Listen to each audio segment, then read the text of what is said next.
Okay, welcome to the May 2026 Environmental Quality Commission meeting. This is an in-person and virtual meeting with Environmental Quality Commission EQC members, city staff, and members of the public. We will do roll call. I'd like to introduce staff and EQC members present. In the room, we have Chair McKenna, Commissioners Angel, Goodwin, Hernandez, and Hill. Commissioner Kissel is not here yet, so we'll wait on that. All right. Oh, he just arrived. All right. Commissioner Kissel is joining virtually using Just Cause provisions from the Brown Act. Is he here yet? Yeah, Commissioner Kissel, can you turn on your camera, please? There he is. Go ahead. So, Commissioner Kissel, could you please provide a general description of the circumstances for participating remotely through Just Cause, and if there's anyone in the room with you over the age of 18, and what their relationship is to you? Yeah, so I have the flu, and I have no one in the house who's 18 or older. Thank you. And staff present includes Sustainability Manager Rachel Launder. Ms. Launder, would you please provide instructions to the commission and members of the public on how the meeting will proceed? Thank you, Chair McKenna. Good evening, everyone. Welcome to our May 20th meeting. I will share a little bit about our public comment tonight. If you'd like to make public comment on any item, we have public comment cards in that little teal box over there, and you can fill it out and hand it to me. We'll have probably 3 minutes for each of our items today. And then if you'd like to make comment on something that's not on the agenda, we'll have time for that at the beginning of our meeting. And if you're calling in, you can press *9 and we can unmute you.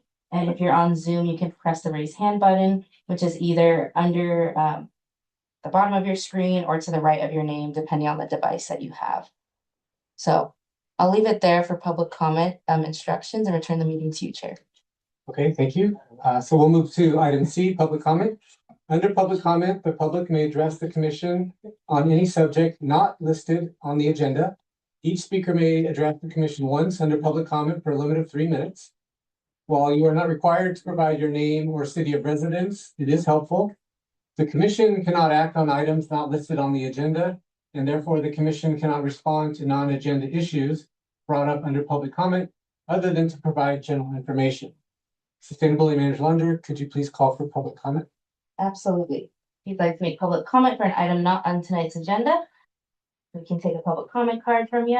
I'll fill it out. Awesome. And you can fill it out as we get everything going, and I'll pull up our 3-minute timer here.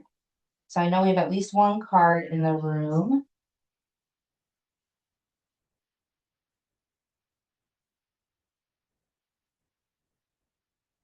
And then I'll check Zoom, see if we have any hands raised. I don't see any hands raised online, so we can start with the comment cards in the room. Okay. We will start with Brian Schmidt when you're ready, Brian. Okay, thank you, Brian Schmidt from Menlo Spark. I just wanted to comment on city council action yesterday. They were discussing renter protections. The city gave directions to staff to work on tenant protections pursuant to the environmental justice provision of the general plan that has been discussed. Menlo Spark was involved, particularly Angela and Jocelyn on my team, working on making sure that environmental upgrades do not cause problems for renters or be grounds for eviction. And we had 4 recommendations, all of which were supported unanimously by city council and given direction to staff to work on this. And to our knowledge, I think this is the only smaller city that is now in the process of having environmental protections for tenants. Larger cities have done that, but not smaller ones. So hopefully it's not done yet. We'll see what happens, but I thought it was a great start, and we'll be in touch as it develops. One of the 4 recommendations had to do with the home upgrade versions to make sure that increasing the value of renter properties doesn't necessarily result in increased rent to the people living there. So it's something we'll be working some more on as well. That's it. Thank you. Thank you for your comment. Do you have any other comments for items not on tonight's agenda? Okay. Seeing no other cards in the room. Do you have let's see what your comment is relative to. Okay. I don't believe this is on tonight's agenda, so Mary Goodwin, whenever you're ready. I was just wondering if Menlo Park would provide the dumpster again.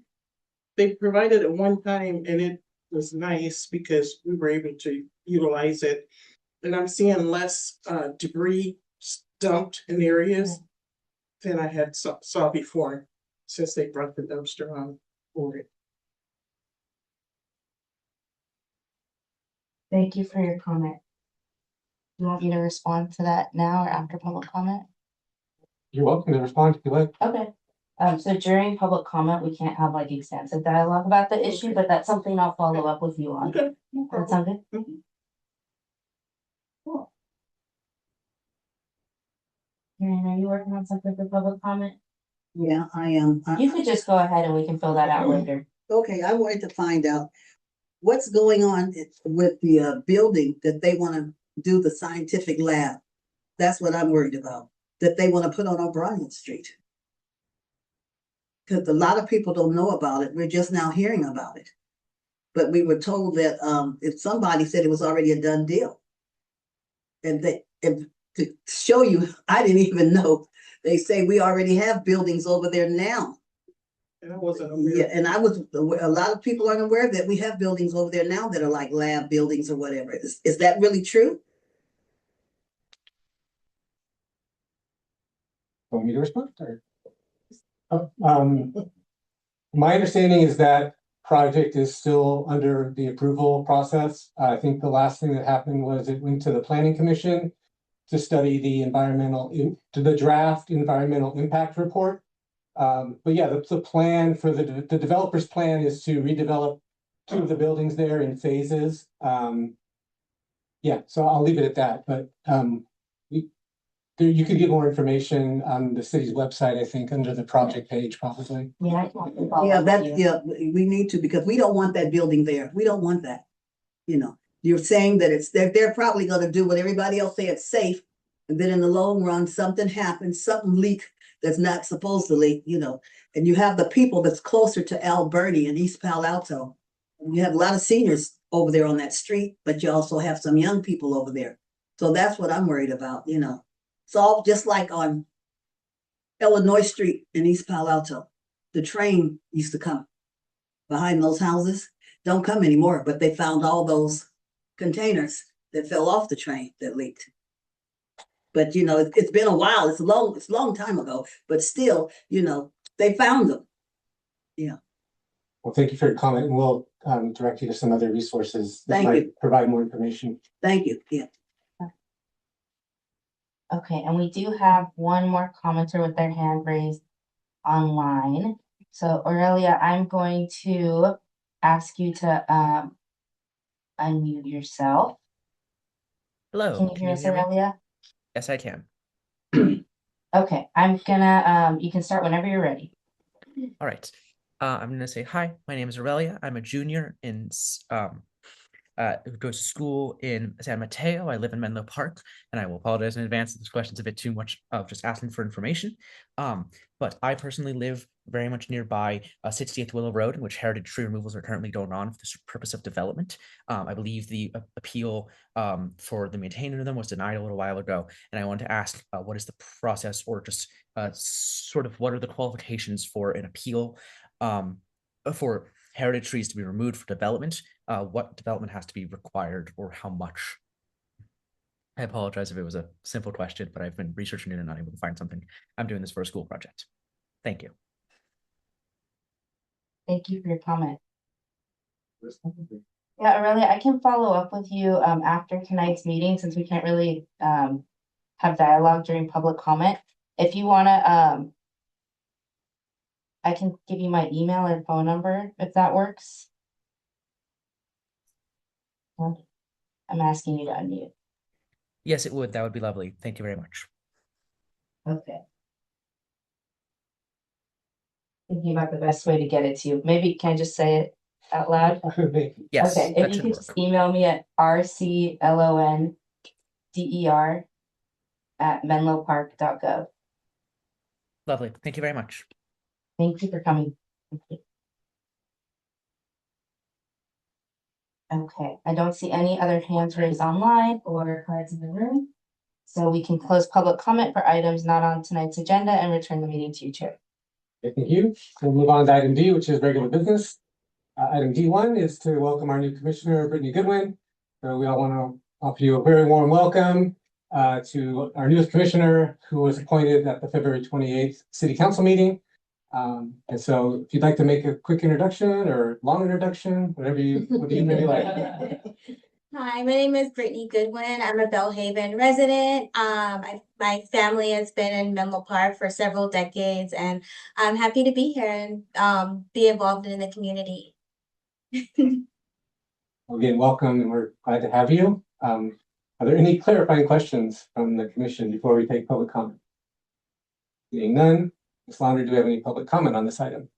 All right, opening up public comment on item D1, welcoming our new commissioner, Brittany Goodwin. Do we have any public comment in the room? Okay, no comment cards in the room. If you're online and you'd like to make public comment on item D1, welcoming new commissioner, please hit the raise hand button. I don't see any hands online, so we can return the meeting to you and close public comment on item D1. Okay, we can open it up for EQC discussion if there is any. Welcome. So glad to have you. Thank you. What piqued your interest in the EQC in particular? So I've been volunteering for CRC and getting involved in the community, and I'm really interested in getting more trees planted to help the air quality and the heat and everything like that. So that's what kind of made me want to get more involved. Yeah. Oh, definitely. We do some trees here for sure. Yeah. Yeah, we're getting a warm welcome, and it's great to have Eduardo back as well. So congratulations on being reappointed. Okay, we will leave it there and move on to item D2, which is to approve the March 18th and April 15th Environmental Quality Commission meeting minutes. Are there any clarifying questions from EQC before we take public comment? Seeing none, Ms. Launder, do we have any public comment on this item?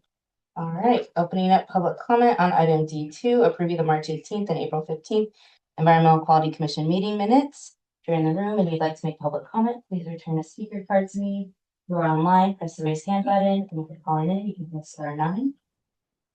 No cards in the room, no hands online, so we can close public comment on item D2, approving the minutes.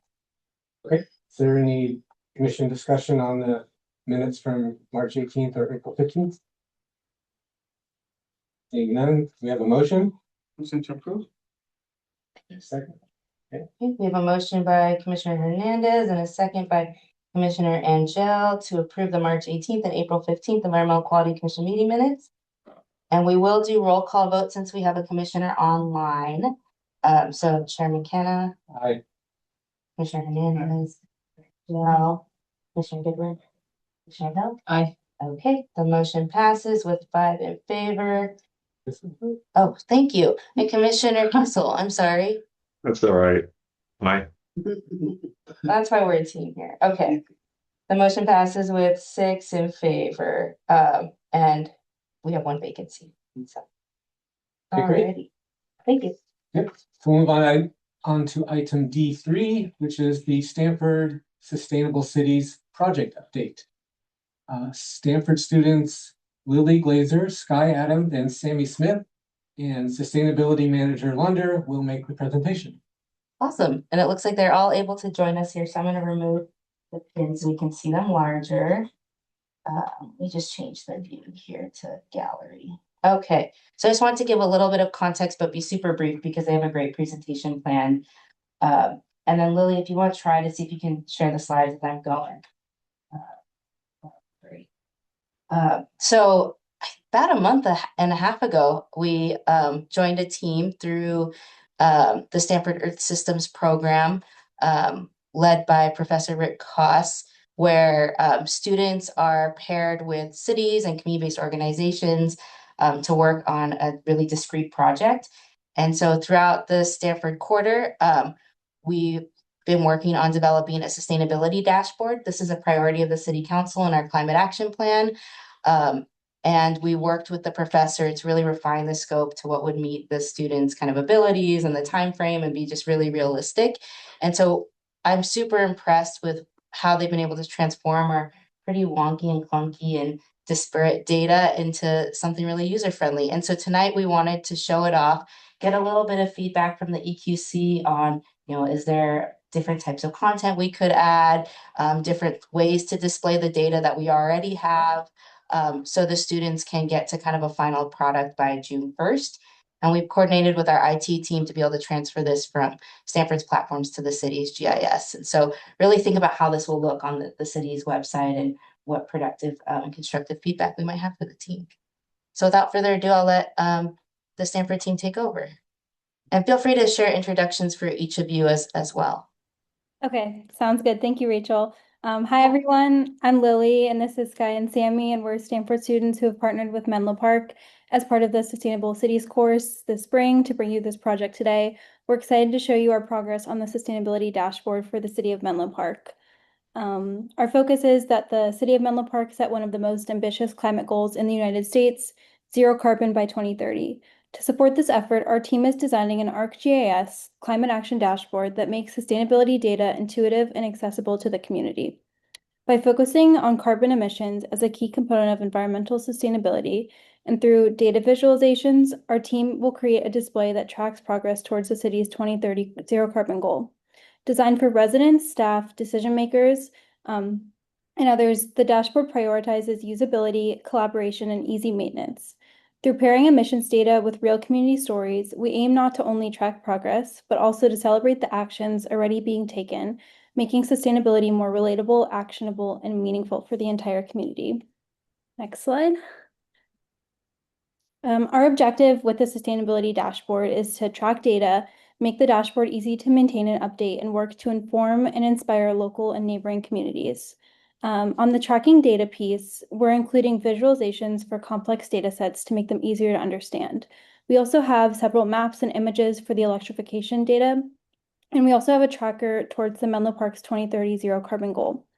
On the point about being easy to maintain and update, one of the things that Rachel really wanted was for this dashboard to be able to be used over time and to have longevity. So we created a template that can be updated with time with new information. And for example, in the community stories, we left room for more to be added to each initiative. And then for informing and inspiring the community, we really want to make climate and sustainability information easy to digest and accessible. And we also wanted to highlight actionable steps that residents can take to support Menlo Park's climate goals. Overall, our goal of the dashboard was to create a positive and forward-looking dashboard that communicates Menlo Park's vision for a sustainable future. I'll pass it off to Sky. All right. Hi, everybody. I apologize in advance. I have a really chatty squirrel outside my window right now, so if you hear anything in the background. But I'm going to discuss a little bit of our creative process in creating the dashboard. So on the left, I hope, depending on your orientation, you can see kind of our initial brainstorm of how we wanted this dashboard to appear. And while the content inside of it is complete gibberish, it does kind of show the idea of kind of all the different functions and our prioritizations that Lily just discussed. So if you look at the current website as it is, there's really no discussion of sustainability or this initiative that Menlo Park has set. And so we really wanted to make that clear that the whole goal of being net carbon or neutral by 2030, that's a really impressive goal to have. And we wanted to highlight it first and foremost for people to see. And so that's displayed in our mission section very clearly.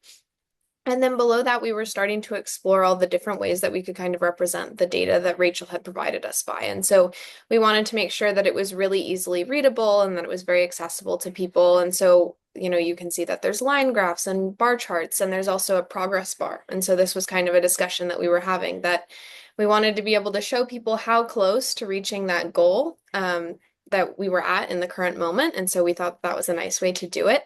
And then at the bottom, we really wanted to involve the community. And so we thought we'd do that by showing and highlighting community stories that are happening in Menlo Park actively to inspire other people to do similar sort of initiatives themselves.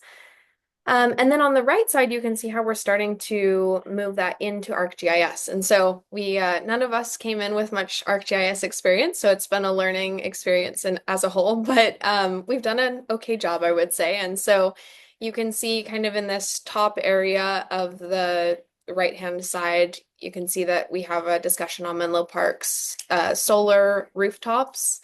And below it are all of the different locations that have been electrified. And so the idea is that you can click on them and see more information about the building and how it has kind of been adjusted to be more eco-friendly. And then here in the bottom right corner, I apologize, I can't show you, but you can see that there's a pie chart where we have the actual data that was provided, and that was kind of experimenting with how we can display it.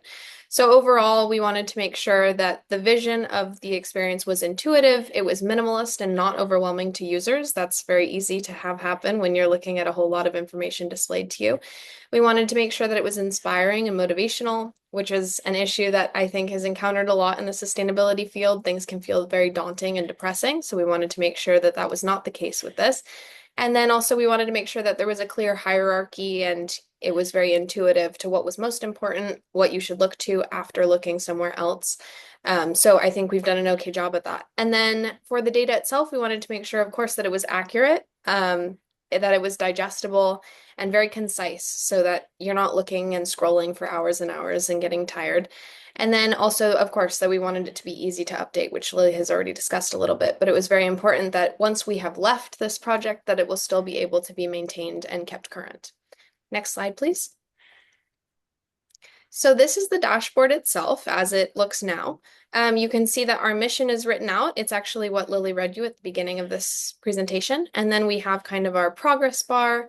We have all of the different data displayed below. And so you can actually hover over it and get some insight into kind of the details of it. And we really had, Sammy will kind of discuss all of our different experiences with the data, but below that we have all of the places that have experienced electrification, and you can see them on the map, so you can kind of orient yourself within the database. And then if you click on them, you can actually see an expansion upon kind of the area and what has happened to it. We wanted to make sure that things weren't, the user wasn't being imposed upon with too much information. So it's very much, you can click on it and read about it if you would like, but you don't have to if you don't feel so inclined. And then Sammy, I might have you skip a little bit forward if it's still. Oh, great. Okay. And so now we're at the CAPs. And so you can see that each of the CAPs 1 through 5, oh, there we go. CAPs 1 through 5 are displayed. And so you can expand upon that to kind of read about what's happening regarding them in the area. And then you can also see what initiatives are being offered by Menlo Park. So you can actually access the link itself to certain programs. So for instance, getting a new water heater, that program is directly linked. And then at the very bottom here, you can see that there are current activities that are hosted on the website. So people are able to easily see things that they can attend and be involved in the community space. All right, I think that's about it. So Sammy, I might pass it to you. Hi, everyone. So nice to be here. And yeah, thank you for taking the time to look at this. We're really grateful to have met Rachel and to be part of this project. So I'm just going to talk a little bit about the data. Rachel provided us with the workbook with all the data from Menlo Park. And the first thing we did was we had to clean and retabulate all the data to get in a format that ArcGIS could actually read. And as both Sky and Lily talked about, we really want to focus on making the dashboard something that residents could easily interpret, because this is supposed to be for city residents and not necessarily like city council members or other people in the community. And I think making sure that data is visible and easily interpretable is the most important thing to actually accelerate action. So that's been our biggest priority with this project. And I'm just gonna take you back to the dashboard a little bit because it, sorry, here we have a couple updates.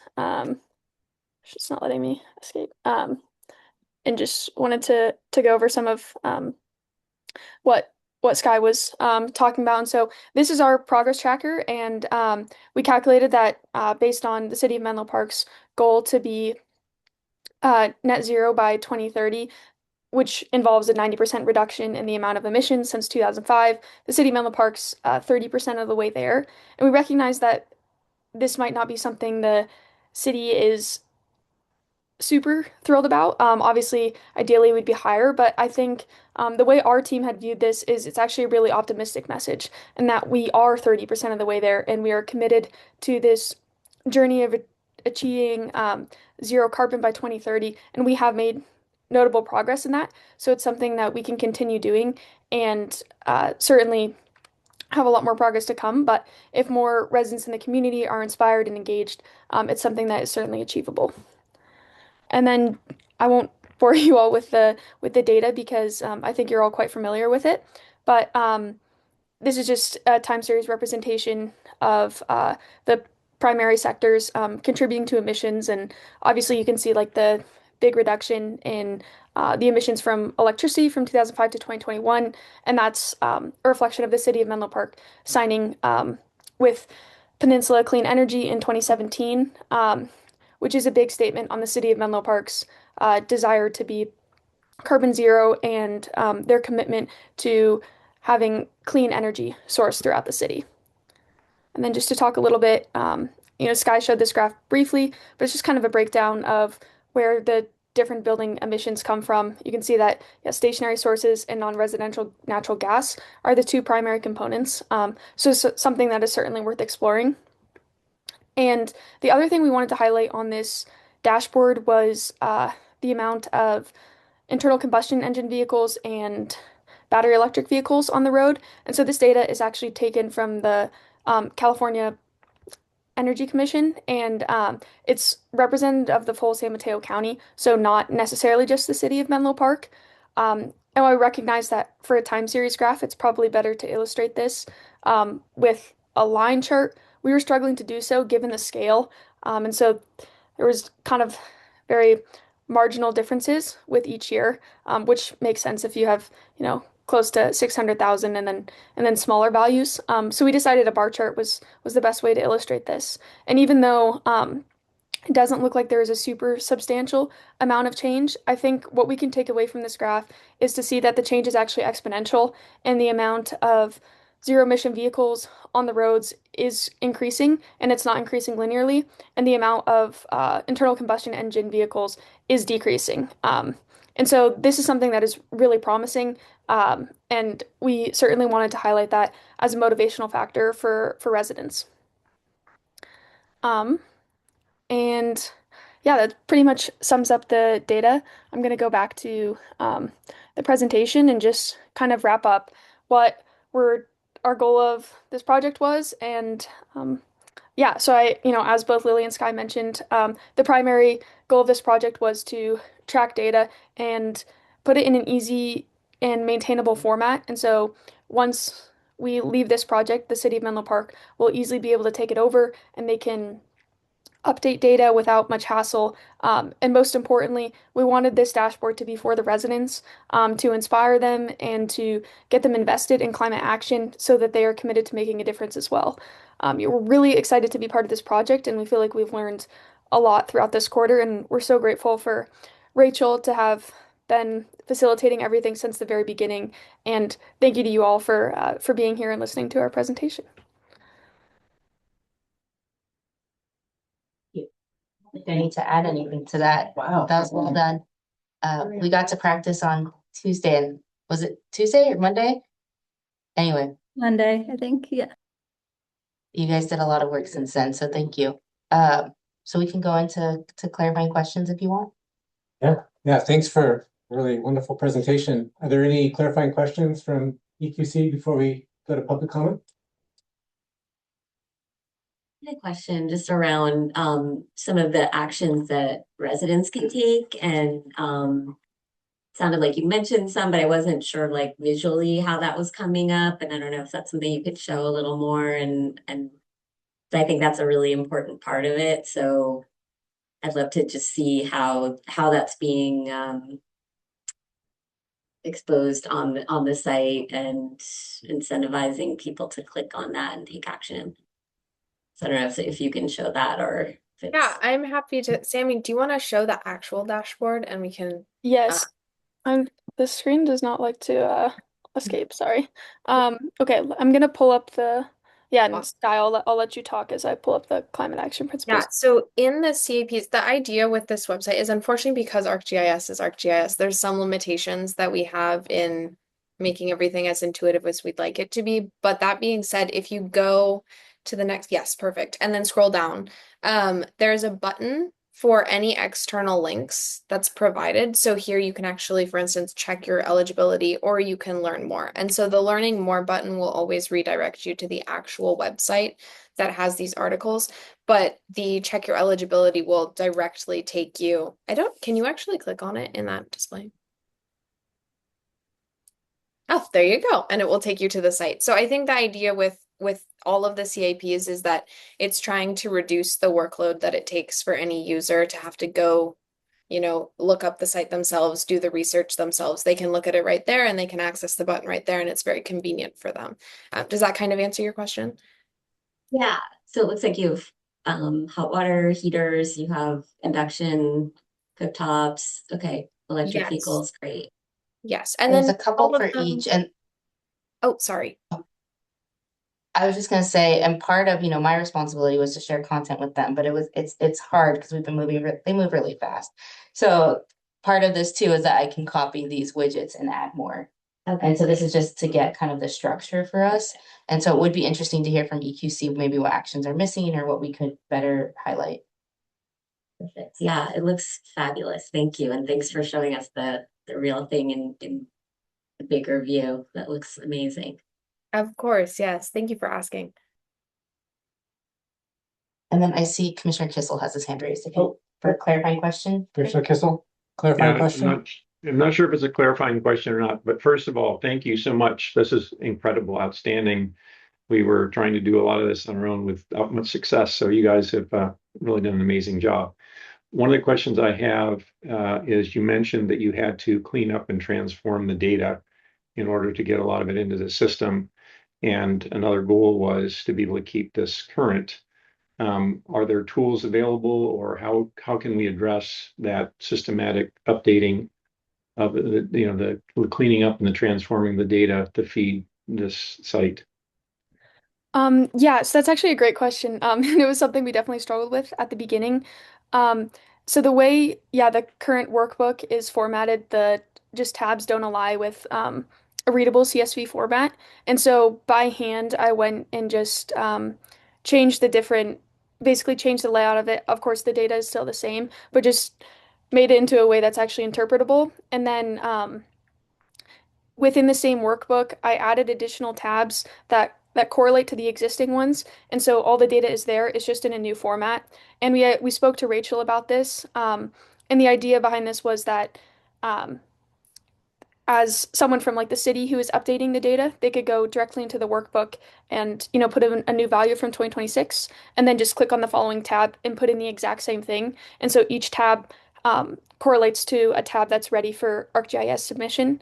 And then in order to update the data, all you do is download the page as a CSV and then re-upload it into ArcGIS. And the way we have everything embedded is that once that new data is uploaded, all the graphs is uploaded to the dashboard with the graphs. All of those changes will be immediately reflected within this dashboard. And our team made instructional videos for Rachel and for the rest of the city just to walk everyone who's using the platform through the process so they're aware of how to update data and how to do that submission.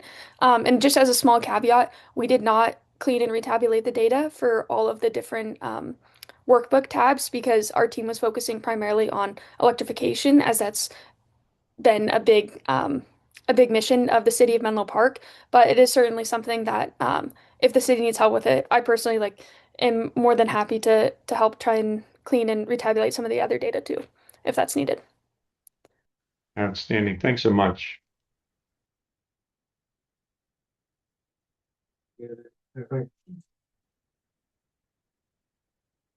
Okay, we will move on to public comment.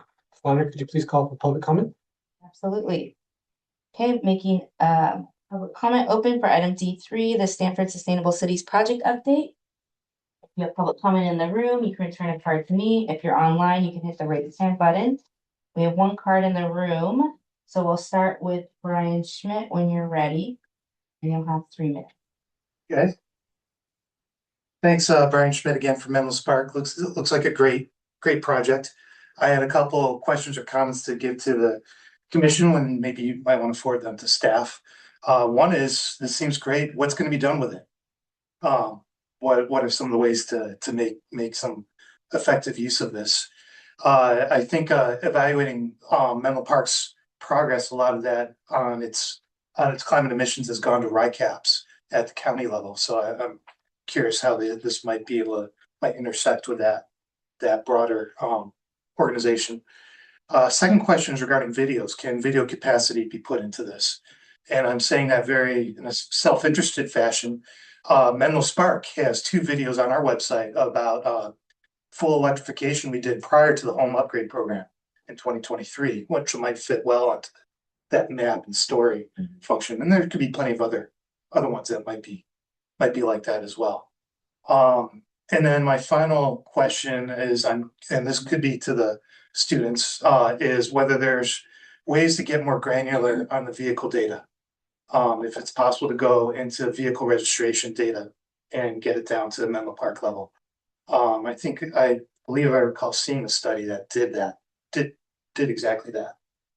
And I suspect they'll have even better story on battery electric vehicles at the Menlo Park level than at the county. So it might be useful to see it. Thanks again. It's great. Yeah, on the video capacity, we definitely can include that. This dashboard's only like 90% complete, so we still have room to implement more feedback. So that's really helpful. And we just have the images there for all the CAP initiatives, but the way ArcGIS is in the layout, it lets us put a video in, so we could just replace it. So we could definitely do that. Thank you. Awesome. We can follow up with Brian after. And then I do think we had a hand online. So Bruce, I'm going to allow you to talk and ask you to unmute. And when you're ready, you can go ahead with your 3 minutes. Are you there, Bruce? Hello, commissioners. My name is Bruce Carney. I'm an environmental activist from Mountain View. I chair a group called Carbon Free Mountain View. Brian Schmidt was formerly a member of our board. One of the things I think that's challenging about a website related to climate action is the amount of material that's new and interesting and that people haven't seen before. And when we go to a newspaper website or Facebook, it's always full of stuff we haven't seen, and it grabs our attention and makes us read and think about what's new.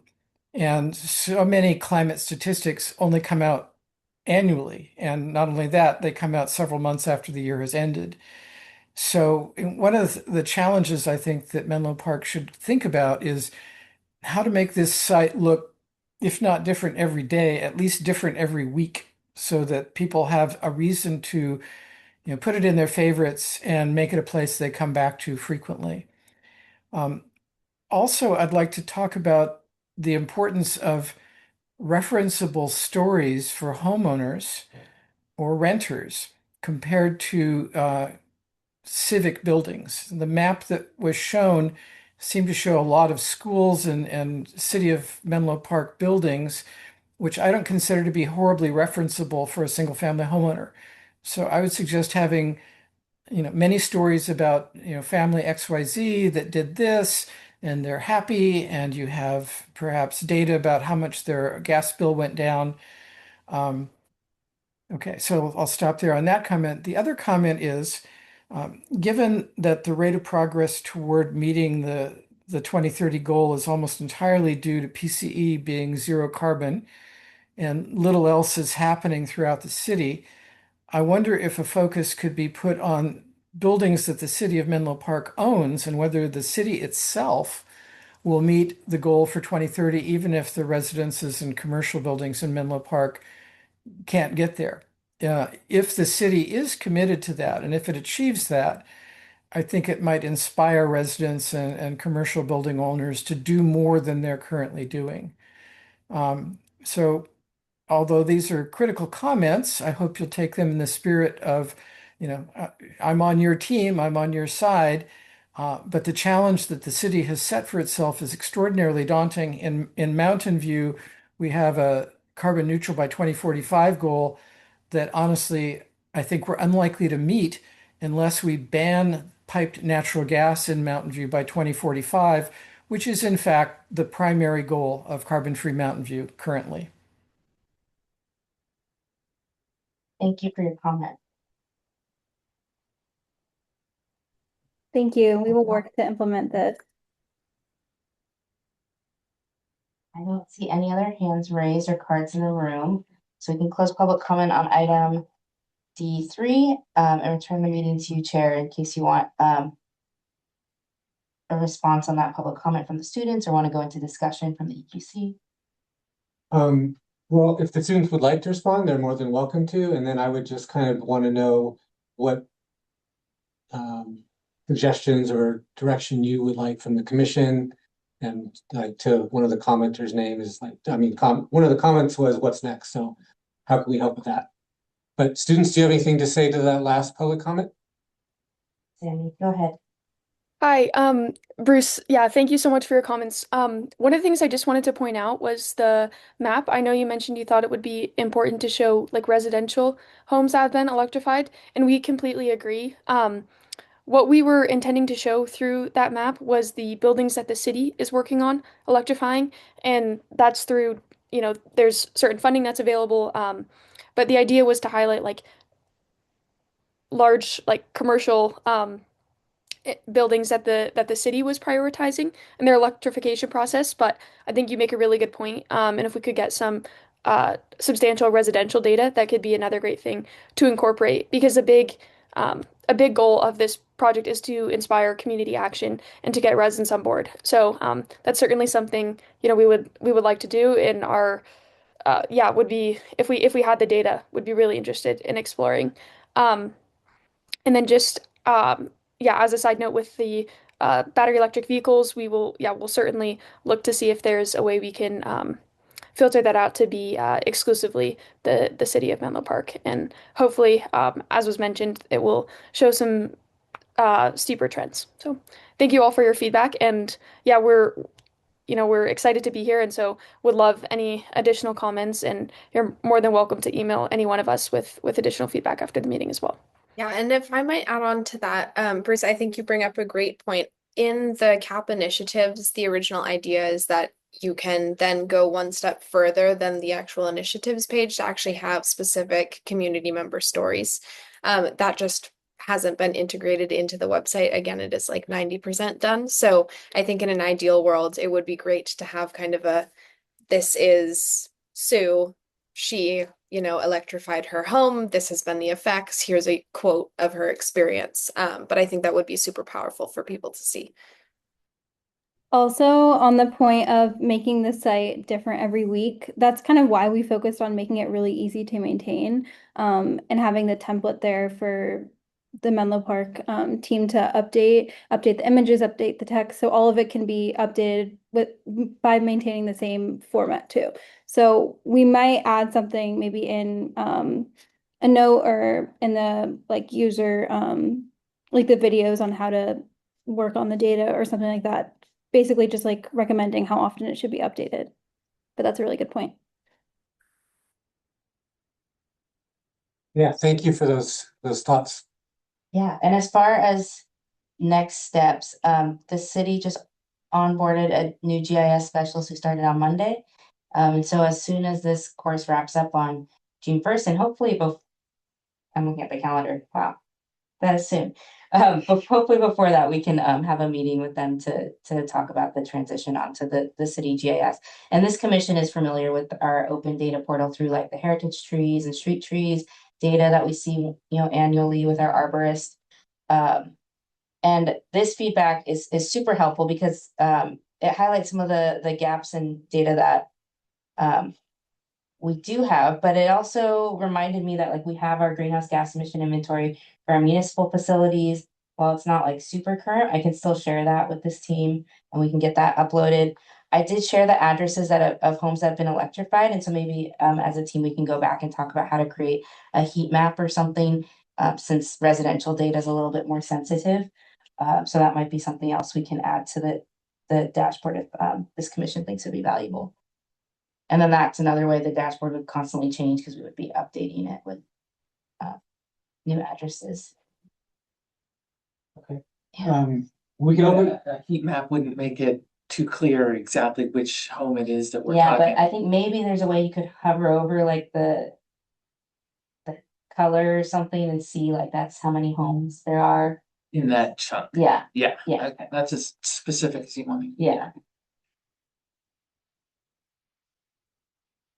Yeah, again, it's a really interesting concept, and I think, I was curious, one question I had was, you maybe researched other dashboards that are out there, and have you seen what they're doing? Anything that you'd like to see incorporated into ours that isn't in there yet? Yeah, I can speak a little bit on this. Rachel shared with us a lot of examples from different cities and their climate dashboards, and that was what we got our inspiration for. And Sky talked about like our early design process, but a lot of those ideas were pulled from different dashboards, and we tried to make this one our own. But one of the things that not a lot of the other dashboards did was highlight like specific community stories, and obviously that was a priority for us. And we spoke, and as we've mentioned, we've spoken to Rachel quite a bit about like getting community stories. They are a bit harder to find, and obviously like the data is sensitive, and we don't want residents to feel obligated like to share their addresses or anything like that. But I think working to really highlight the fact that this is designed for residents and to incorporate their stories will help I guess the message come across stronger. And I guess one of the differences I've seen between this dashboard that we've made and some of the others is they do have a bit more current data. Most of the data we're working with, like the last update was in 2023, and that is the data that is from the workbook that we were provided. So we just don't have anything additional to show. And it would be really interesting to see if, the last 3 years, how progress has changed. But again, that's a limitation and is just based on, like what the city has and what's available. So I don't know that there's like a ton we can do on that front, but in terms of like, I think the message will be clearer, like the more data points we have. And so hopefully as time goes on, and if the city wants to like continue using this dashboard and track progress, the more points we have, the more data there is, we'll be able to establish more clearer trends and hopefully convey a stronger message. And I think also what Sammy was potentially saying there is on the story side of things, if any of the commissioners or folks in the room want to share stories for the dashboard, maybe over the next week or so, thinking about our green business, Commissioner Angel, we have some all electric homes in here. A lot of work in the community with CCCT as well. That could be interesting. And then the 2025 data is coming at the end of the summer through RICAP. So we are using RICAP's data. And so we'll get, staff will be able to refresh that. And then another question I wanted to ask this commission was, the EQC provided, feedback that we should, pursue working with Stanford, and just want to understand if this project was valuable, and we want to kind of, again, for the next opportunity we get, of course. I would like to say that just having done a very small amount of web design, that the amount of work in this website is huge. You guys really must have spent a lot of time on this. So thank you very much. It's really gorgeous. And I'm a sustainable computing consultant, so I'm thinking that I would love to touch base with you about ways that we could make the design and the hosting maybe as green as possible. Might be a little late to come to that, but we could even say how many, what kind of emissions the dashboard itself emits if we wanted to. But if that's okay, I don't know what kind of flexibility there is on the design, but we could green it up a bit. Yeah. And can follow. Yeah. Thank you, Commissioner. Is there a possibility that this dashboard could sort of just always be visible in the library, for example? Oh, that's a great idea. Yeah, like I was thinking, like in all the buildings that we have, like the police department in Belhaven, at the Belhaven campus, library, yeah. We do have monitors, and so maybe if there was a slide in the presentation where it showed the scrolling of the dashboard, maybe we can use that animation for our monitors across our city facilities, and maybe slow it down a little bit, but there's kind of a video element where maybe you can't touch it, but Maybe with a QR code so people can go and scan it, yeah. Yeah, I mean, we the data was available. Oh, go ahead. Sorry, I was just gonna say we can absolutely make another screen recording that's a little bit slower and would be appropriate for a video display. Thank you. great feedback.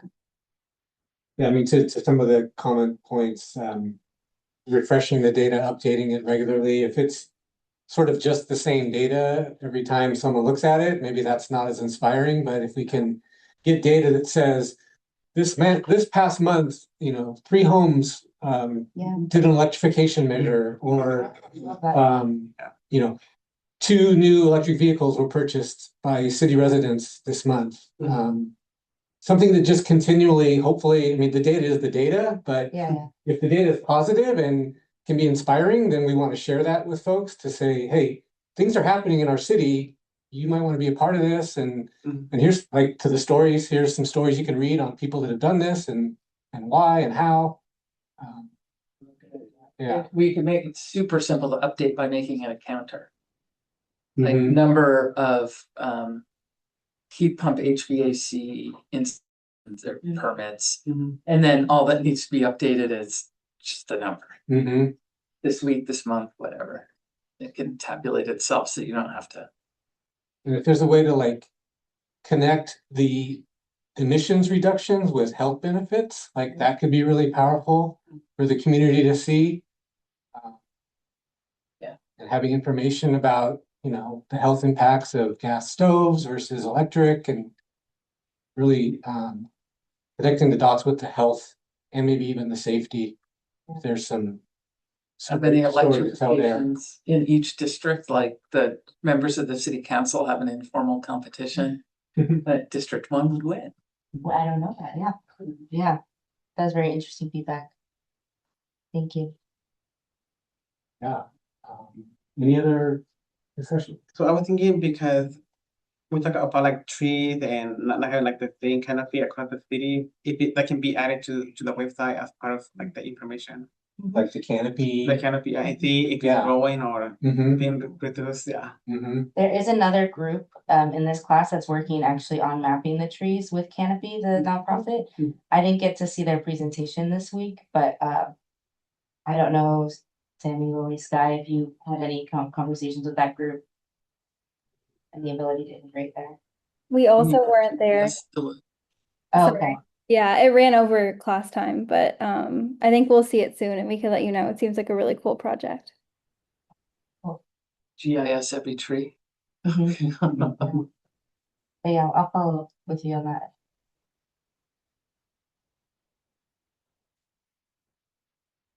Thank you. Yeah. Any other discussion? Anything else from the students? I don't think so, unless you guys have any other comments.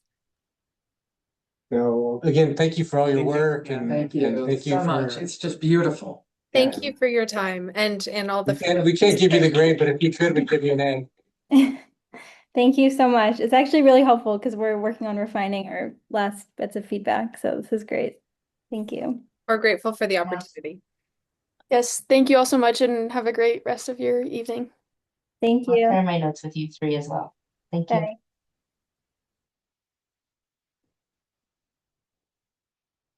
Okay, great. So we'll move on to item B4, which is building emissions saving ordinance and building performance standards ad hoc subcommittee report out. So we will make this presentation.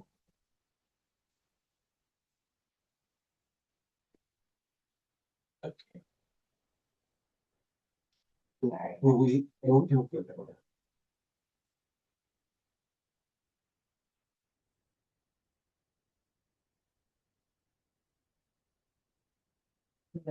Started, it's just a little bit of a ride. Sure. Okay, so yeah, this is the Bezo and BPS Ad Hoc Subcommittee report. Commissioner Angell, Commissioner Hill, and myself, Chair McKenna, we're part of the subcommittee. And the agenda, we'll quickly talk about the scope of our subcommittee, give you some context behind the work that we're doing, and then go into a little more detail on the opportunities that are available. Talk about other considerations and possible recommendations, followed by discussion.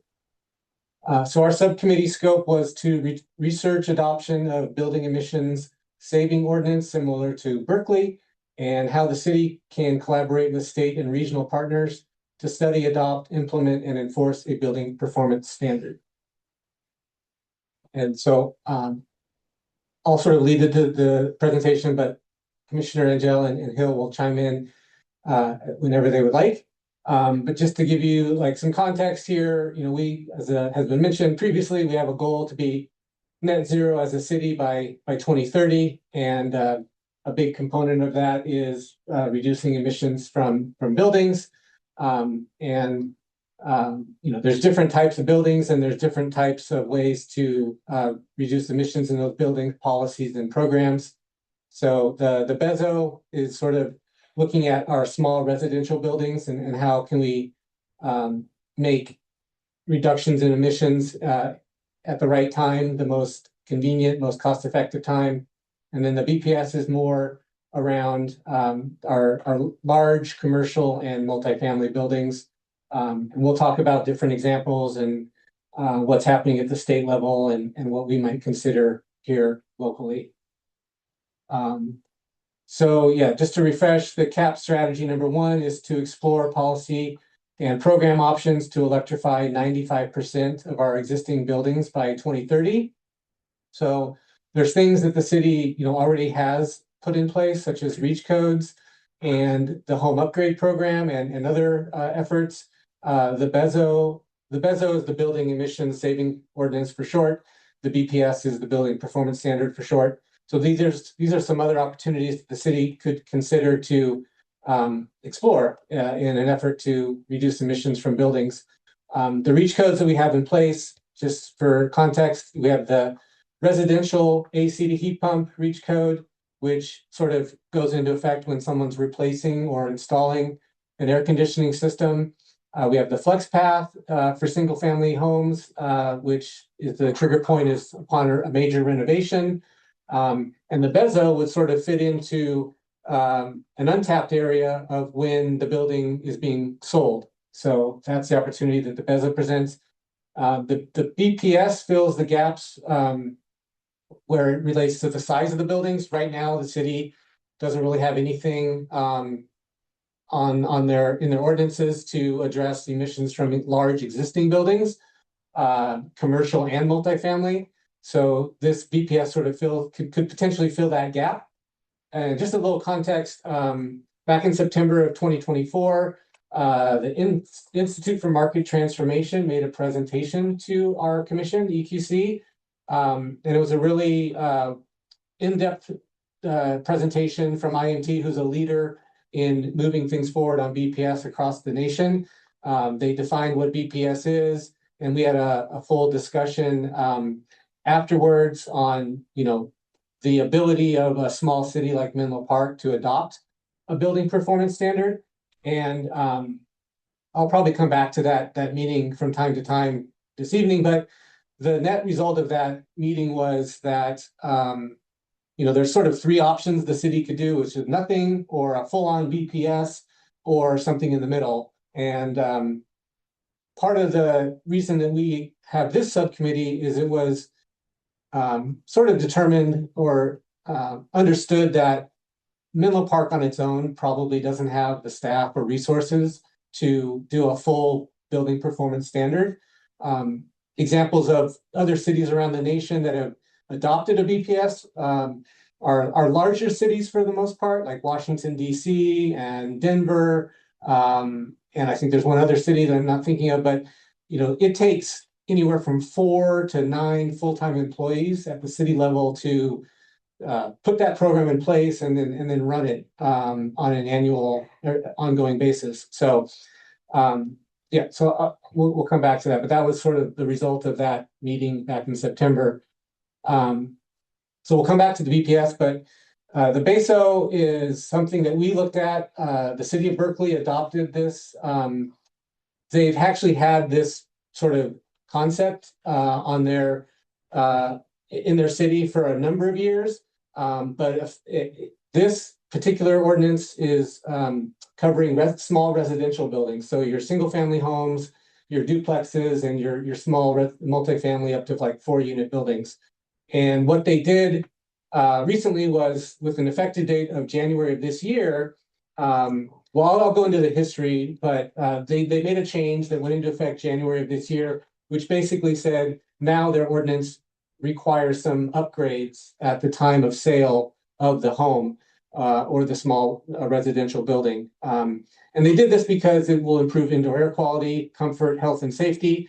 And it also helps homeowners prepare for the upcoming Bay Area Air District rules, which require zero NOx heat pumps. So that's that slide. We don't have this particular data for Menlo Park in this format, but this just kind of shows you what buildings are being affected by this BESO ordinance. I think I'm going to call it BASO, which is what I've always called it. But as you can see, 84% of the buildings in Berkeley are covered by this one ordinance. So that's single family duplexes and up to 4 units. And that 84%, those buildings represent 34% of the building emissions in the city of Berkeley.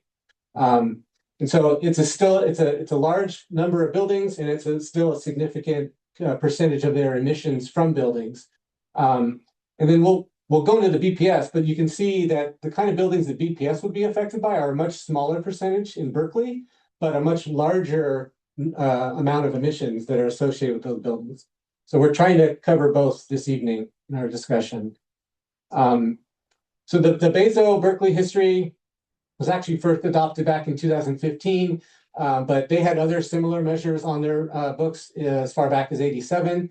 And what was previously required was when a home or a small residential building was sold, there would have to be an energy assessment done on that building, and that there would be a disclosure associated with the sale of that building.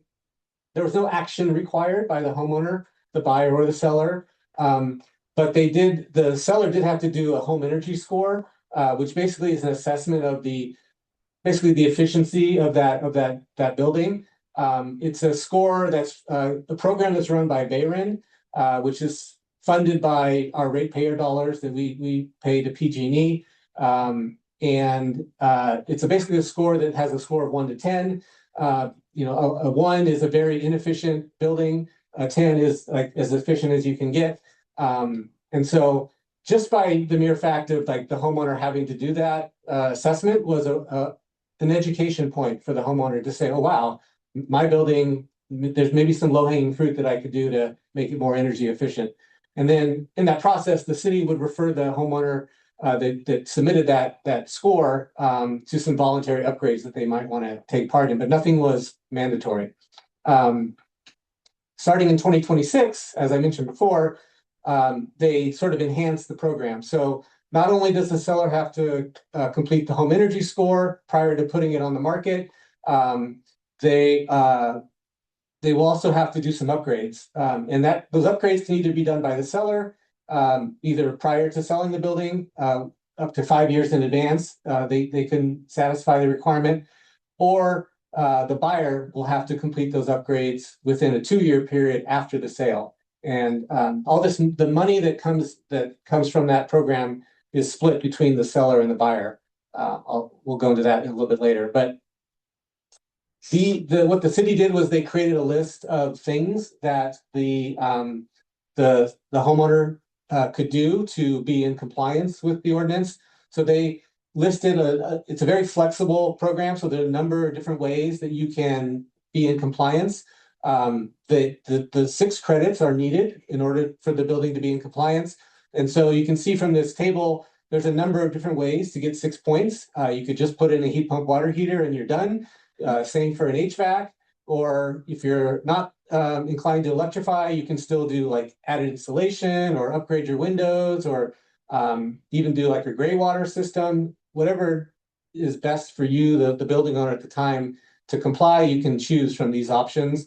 One thing that Berkeley has in their list of options is this service upgrade to their electrical panel, which I'm not sure that we would recommend that, because we've learned that there are very few times where you actually do need to upgrade your panel to fully electrify your home. There's a lot of ways you can avoid that. But that was something that they put in their ordinance as a way to comply. And so the way it works is the homeowner puts the building on the market for sale, and then when the sale is completed, there is a $5,000 deposit that's put into an account with the city. Half of that comes from the seller, half of it comes from the buyer. And then the buyer has up to 2 years to use that money to complete those upgrades that we mentioned before from that table. And then once the buyer shows that they've complied, then they'll get that money rebated or refunded to them. If for some reason the buyer does not do any of that upgrading within 2 years, they can sometimes apply for an extension of another year. But eventually, if they don't do the work, the money will get forfeited and put into a program which the city is developing, which would allow lower income homeowners to do upgrades using that money. So the money doesn't go to waste. And Berkeley broke this up into 2 phases. So starting January of this year, the ordinance applies to the single family and duplexes. And then starting in January of 2028, it'll also include the 3 to 4 unit residential buildings. There are some exemptions. ADUs are not required to comply. Condominiums are not required. If you are an income qualified first-time home buyer, you do not have to put that money into the account.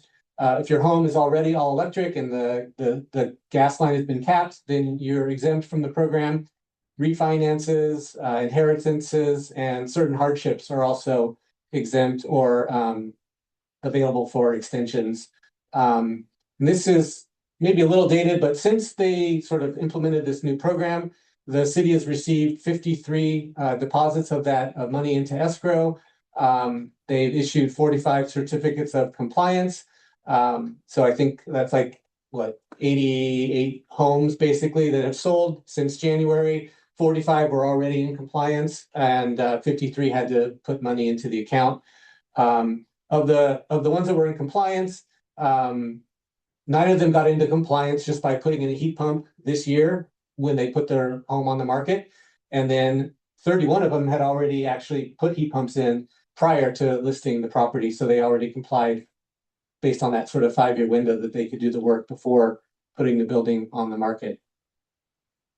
And then there is another approach that a city could take that maybe is a simpler approach, where basically there's just a certain amount deposited into the escrow account by the seller, and say it's $6,000.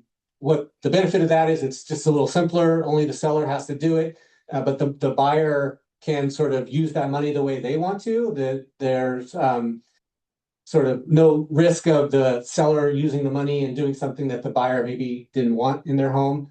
And then there's the potential that, if there's a profit made from the sale of the home, then that reduced sale price reduces the seller's capital gains tax. So there's a $900 savings there. And sort of the same sort of idea that the buyer would have 3 years to perform the upgrades. And if they don't, then the money would get refunded into a similar sort of home electrification account. And instead of maybe a complicated credit system, you could just say, here's the amount of refund that you'll get for each of measure. So maybe it's a max of $3,000 that you get in return from putting in a heat pump water heater, which may fully cover that cost when you look at the rebates that are available or other incentives that might be available. So there's that simpler concept that the city of Menlo Park could consider. So what does this mean for Menlo Park? Again, this sort of ordinance would complement the existing building code that the city has that addresses time of replacement and time of renovation. We think it probably takes one to less than one full-time employee to administer the program. I think in Berkeley, they have a little bit more to their program because it also requires some benchmarking of larger buildings, but they have two full-time employees and one intern that sort of runs their program. But again, they have a lot more to their program than just the Bezo. So we think it would probably be like a one FTE to administer. Recommendations that we received from Berkeley were that maybe just start with the home energy score assessment requirement and a disclosure. And then a few years later, like Berkeley did, upgrade it to require some work that would have to be done. One other note is that maybe the home energy score, in addition, there's also the Home Intel program. HEA runs that program. It might be advisable to have two different options, like a backup in case maybe Barron loses their funding or whatever for the home energy program. Then there might still be this home energy, Home Intel option that HEA offers. So the city could consider including that as well as a way to comply. And then Berkeley, in addition to sharing what they've done with us, our subcommittee, they are promoting this to jurisdictions within the state of Washington, with the state of Colorado. They've talked to jurisdictions in Western Canada, San Francisco. They've made presentations to the Urban Sustainability Directors Network. So they're sharing this with a lot of different jurisdictions around the country. To date, I don't think any other jurisdiction has adopted this like Berkeley has, but more and more are learning about it. And so it seems likely that other cities will adopt this in the future, hopefully near future. So that's the Bezo. Do either my colleagues want to add anything to that before we go on to BPS? You covered it really well. Thank you, John. Okay.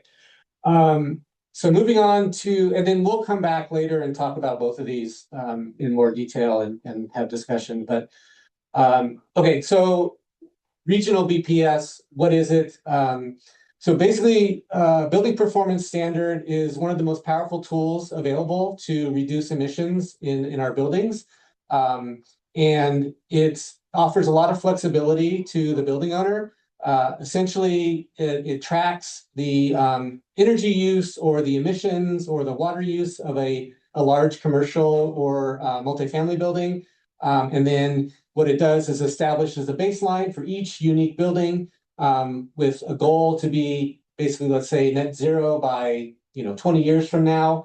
And then it allows each building owner to reach that goal sort of in a step-by-step process. So they're not required to do it all at once. They can choose whatever path they want to achieve that net zero goal. So for example, let's say the building has this amount of energy use in year 1, it needs to get to 0 in year 20. There's a check-in at year 5 and a check-in at year 10 and year 15 where the reduction has to go down by a certain percentage on each of those dates.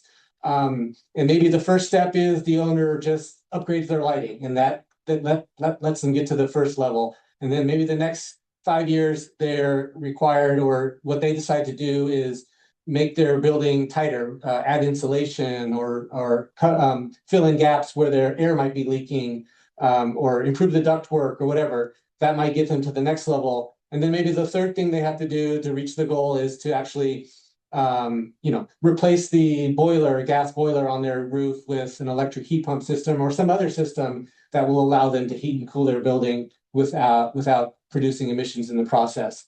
So that's kind of how the BPS works in general. The state has two things going on right now that buildings have to comply with or will have to comply with potentially.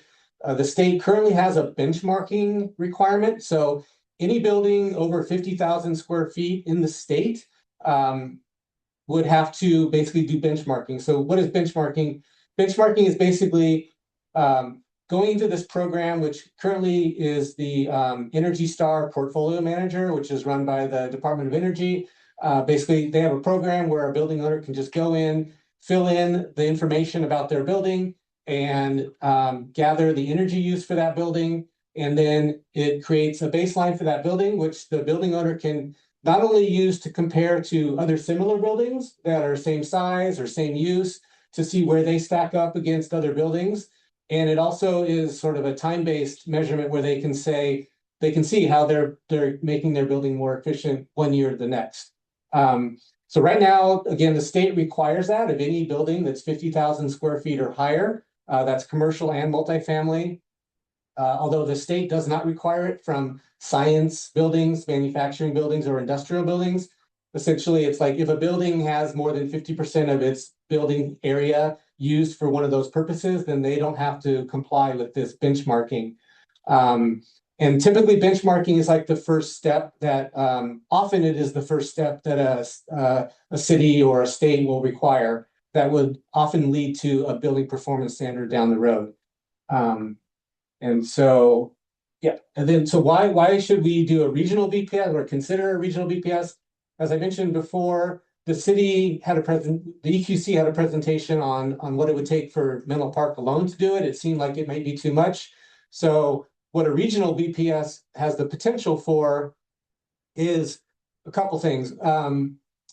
The state is probably the state is required to develop a strategy for a statewide building performance standard that they're supposed to, the California Energy Commission is supposed to submit that report to the legislature by July of this year.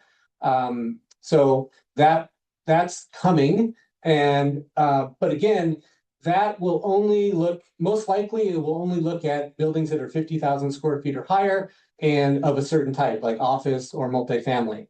So a regional or local BPS could, so going back to that requirement that the state has, that's just the strategy. It doesn't say that the state is going to have a building performance standard by any certain date. I think that's the ultimate goal, but that could be years away before the state has that BPS in place. And so there's an opportunity for either a county or a local city or a region to do something sooner. And it also could be something where we could look at smaller buildings and different types of buildings that the state code maybe won't cover. So that's sort of the idea of why we want to do regional. And again, a regional has the potential to lift some of the burden off of an individual city. Maybe we'll talk about this a little bit more, but there could be shared resources that the county or Peninsula Clean Energy might be able to offer each individual city that wants to participate. And so in our research, we talked with a number of different cities and organizations. So we talked with Peninsula Clean Energy.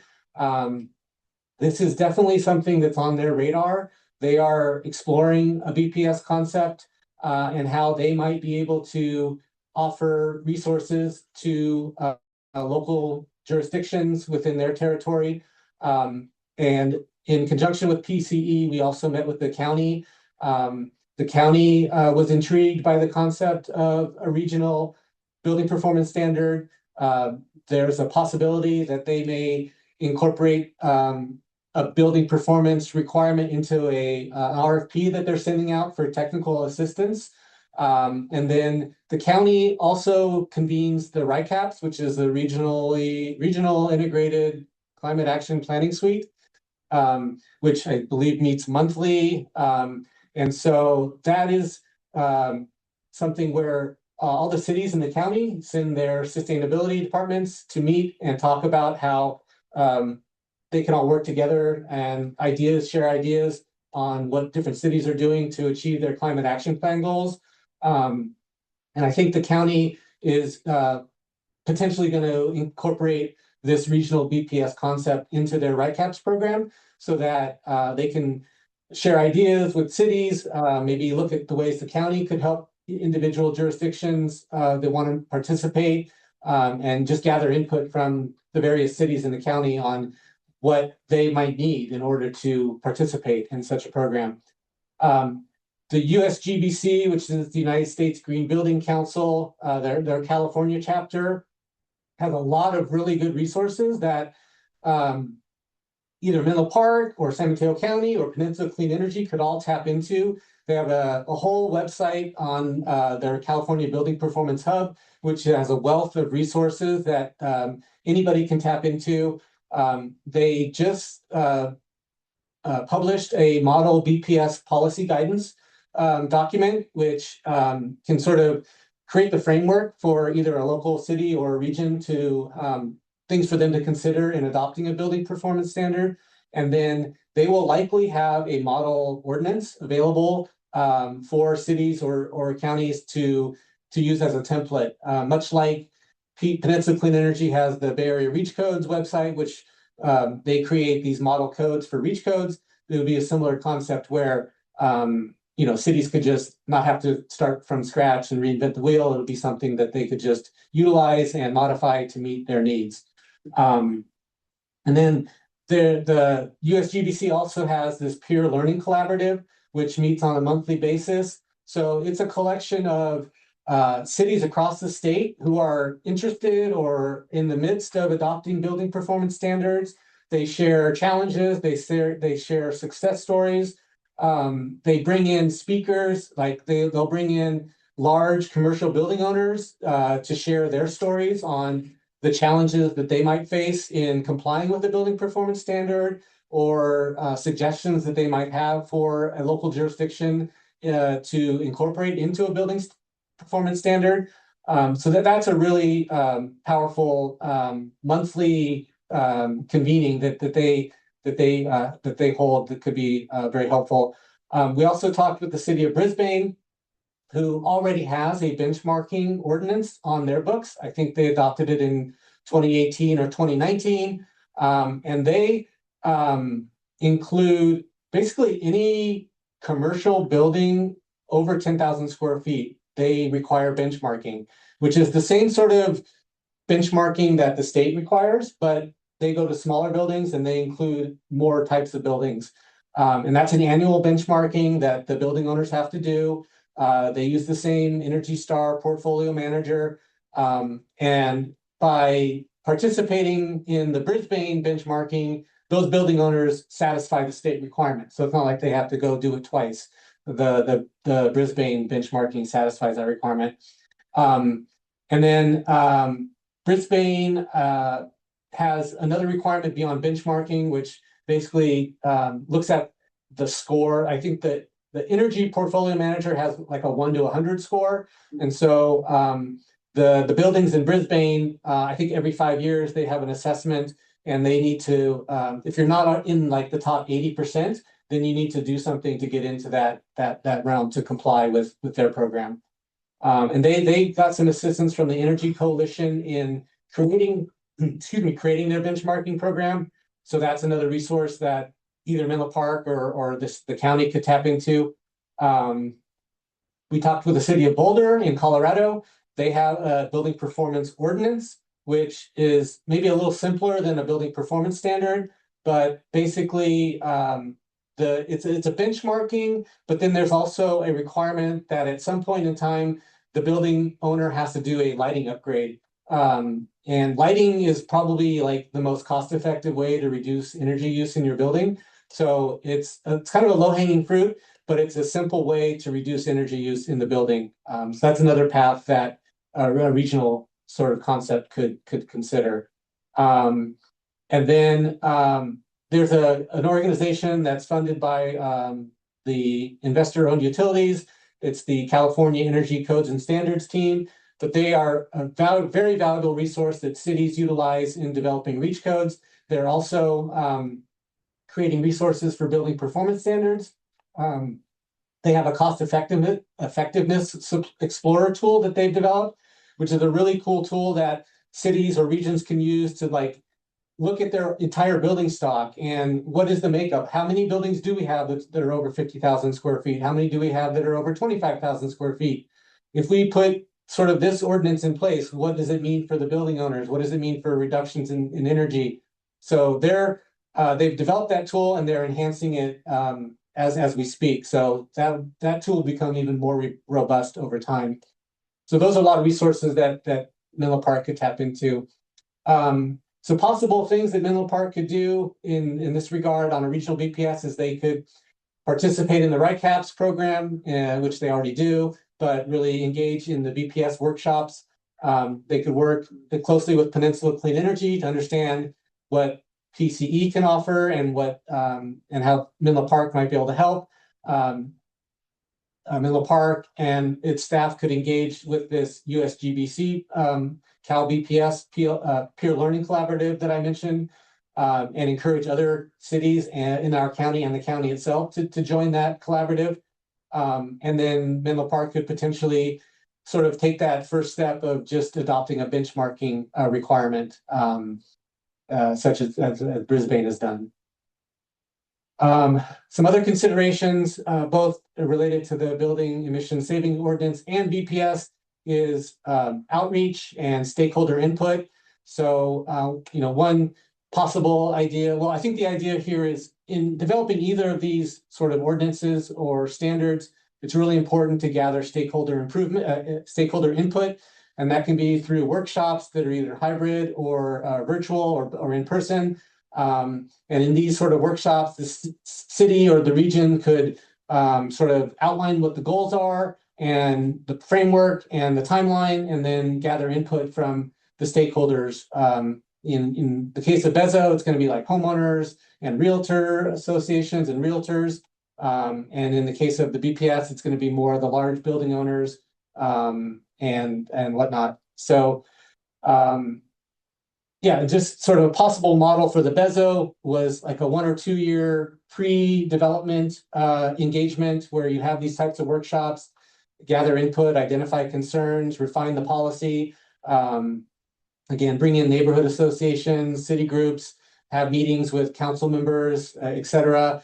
And then if and when that Bezo gets adopted, then there would be a period of time after adoption, but before implementation, where the city could do a lot of education with the realtor associations who are going to be involved in these time of sale requirements, and also title companies who are going to be part of the escrow process.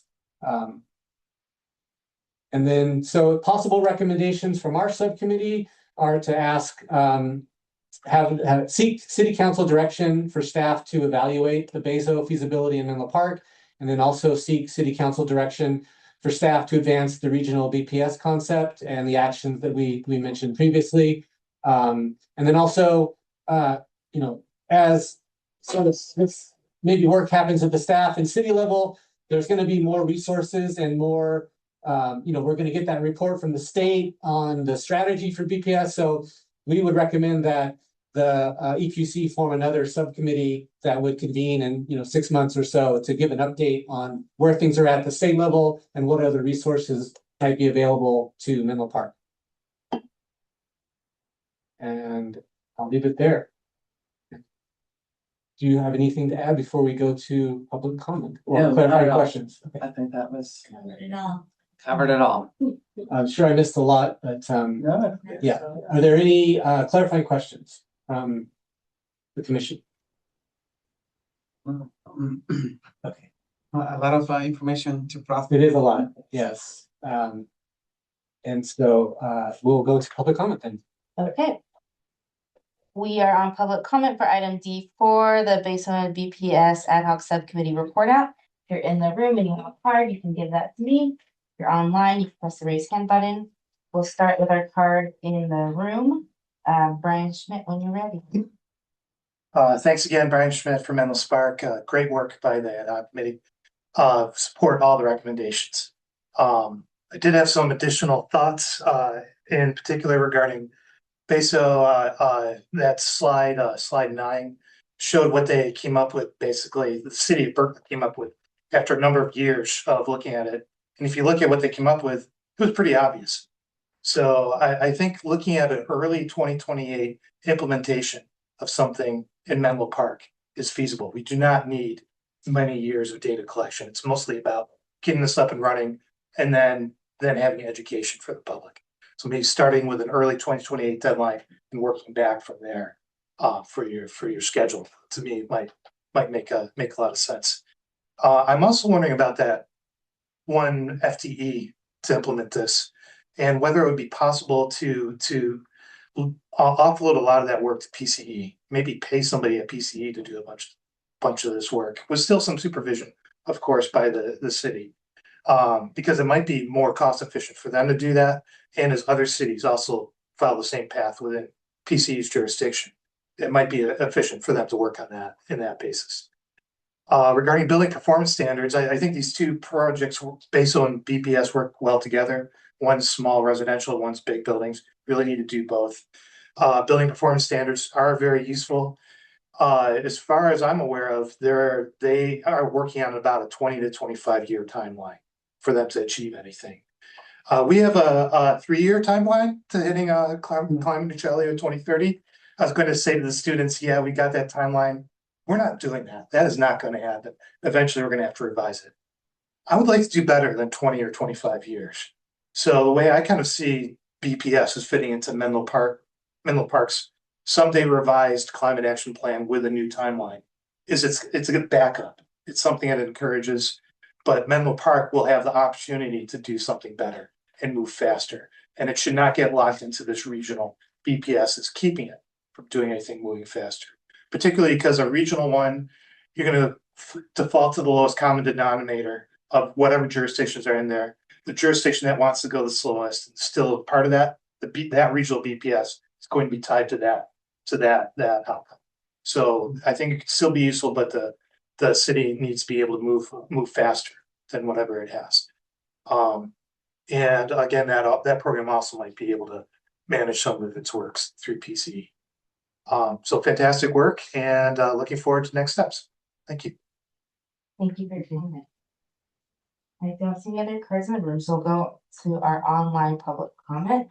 And Bruce, I'm going to ask you to unmute, and you can start whenever you're ready. Hi, Bruce Carney again. I think it's important to give credit where credit is due to the remarkable Tom Cabot of Menlo Park, who in large part is the inventor of the model that Berkeley is implementing. I asked Tom to come and talk to Mountain View's sustainability staff 8 months or so ago and brief them on what I consider to be a marvelous idea, and he did so. And Mountain View sustainability staff presented the idea to the 3-member Council Environmental Sustainability Committee and did not get the positive reaction I was hoping for. The most salient comment about why the 3-member committee didn't support it was that they felt that the $5,000 or $6,000 was too big a lift for condos and other dwellings that might sell on the lower end of the scale. And when you think about property transfer taxes, they're almost always based on sale price, not a fixed fee like $5,000 or $6,000. So I would encourage Menlo Park to come up with a percentage, maybe 0.2% of the value of the property, so that expensive properties would put a larger amount of money into escrow and less expensive properties a smaller amount. I think that would help make this more palatable. By the way, in Menlo Park and San Mateo County in general, the transfer tax on a $2 million parcel is $2,200. In Mountain View, it's $6,600. So another way to think about this is, rather than positioning this as something paid for by the seller or buyer or both, it could be a tax where the city is the one that is seen as putting the money into the improvement. Another thing I'd like to say about this is that I think it's really critical to begin to electrify existing buildings that are not being substantially remodeled, just sold. So I think the underlying notion of giving the buyer a chance to invest in their new home at the time that they move in is absolutely brilliant and essential. As was just mentioned, no city is going to meet their current GHG carbon neutrality goal. It's going to be an incredibly heavy lift. We have to start spending serious money. And so I hope that Menlo Park will take this idea forward, and Mountain View wants to be part of a regional effort at this kind of BESO implementation. So if Menlo Park goes first, Mountain View may be the fast follower. Thank you for your comment. I don't see any other hands raised online or cards in the room, so we can close public comment on item D4 and return the meeting to you, Chair. Thank you for the public comments, and we want to open up to discussion. Yeah, I was wondering why Berkeley excluded condos, and now I know why. So if we just followed them, then we could, Yeah. we could stick with something simple like a fixed amount. Mhm.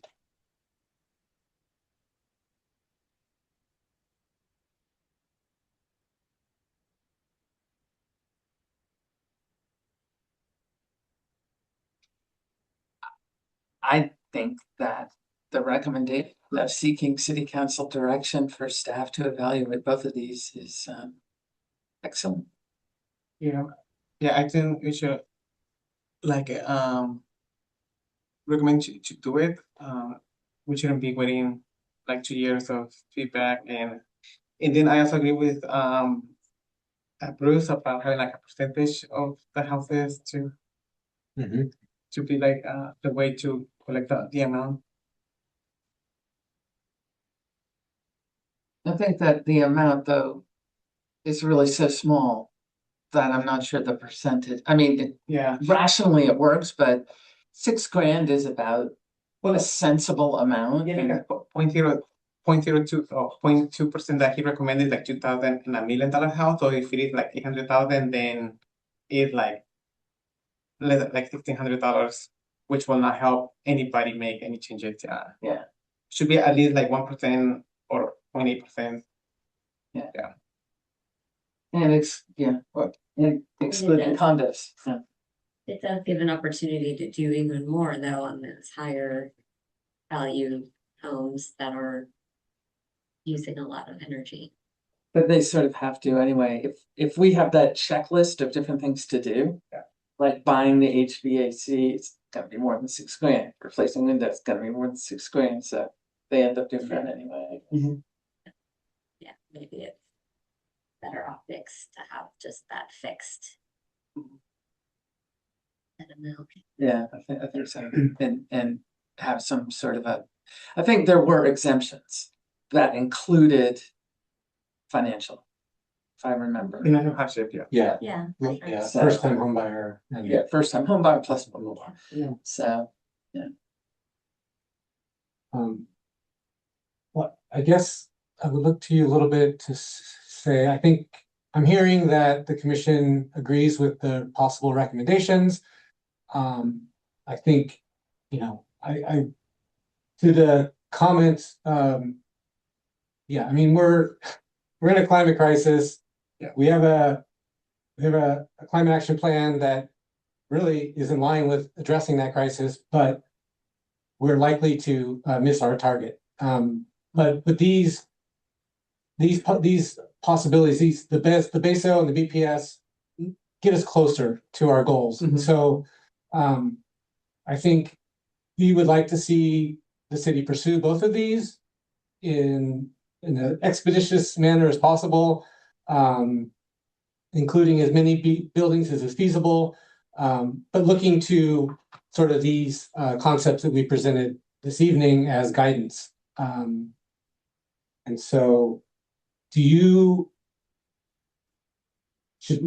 we make a motion, should it just be, these two recommendations, or do we need to provide more detail on like, how do you determine the escrow deposit amount, and do we accelerate the BPS, or do we do regional or not, or is this enough to get you going in that direction? Yeah, thanks for the question. Yes, please. Any of those finer details, like anything we would develop would come back to the EQC before going to council. So that would be the opportunity to get a pulse on the technicalities. So this would be an appropriate recommendation for where we're at right now.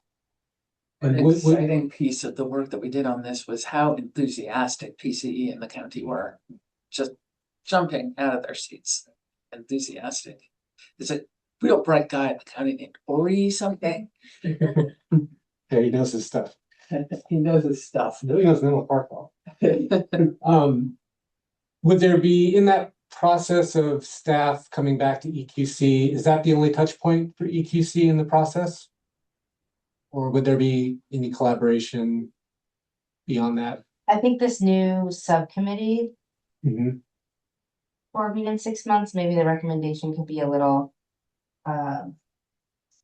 less rigid on when that subcommittee reports back, so that way the subcommittee can support staff. Okay. I like that. And that way we can provide updates. If there is an update.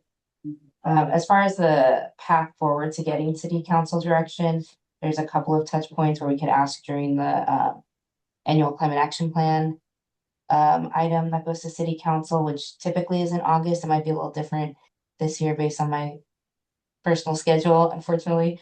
But we will, so that might be a good touch point, and I can also share it with the city manager, and there might be opportunity for him to socialize with individual council members as well. So. I can make a motion or anybody? Do Anyone can make a motion, yeah. anyone? What would be the wording of the motion? Well, let's work through that. I think it would just be EQC. I don't know. Do you want to just list these two things at the motion? Yeah. Maybe Rachel could state the motion. Sure. Well, I need someone to make the motion first, then I can state the motion. Well, the- All right. All right, so it sounds like Eduardo is making a motion for staff to seek city council direction to evaluate based on feasibility in Menlo Park.